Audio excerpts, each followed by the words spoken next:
સૌપ્રથમ તો વડાપ્રધાનશ્રીને વિનંતી કરવી છે કે ગીરનો રોટલો ખાવા ગીરમાં આવો છો તો ત્યાંના ખેડૂતો ઉપર ઇકોઝોન નામનો જે રાક્ષસ લટકી રહ્યો છે એ રાક્ષસને દફનાવીને જજો.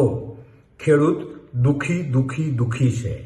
ખેડૂત રડી રહ્યો છે અને ઇકોઝોન નામના રાક્ષસને તમે દફનાવી શકો એમ છો. ત્યાં એવી જાહેરાત કરીને જજો કે ચિંતા ન કરો, ઇકોઝોન નહીં લાગુ પડે. એવી વિનંતી છે કે ઇકોઝોન દફનાવવાની જાહેરાત તમે શાસનમાં કરો. બીજી વાત સાવધાનીની કરવી છે જે તંત્રને લાગુ પડે છે. રિસ્પેક્ટેડ વડાપ્રધાન શ્રી મોદી સાહેબ શાસન આવી રહ્યા છે, એવા સમયમાં આવી રહ્યા છે કે ખેડૂતની વેદના હદબારી છે.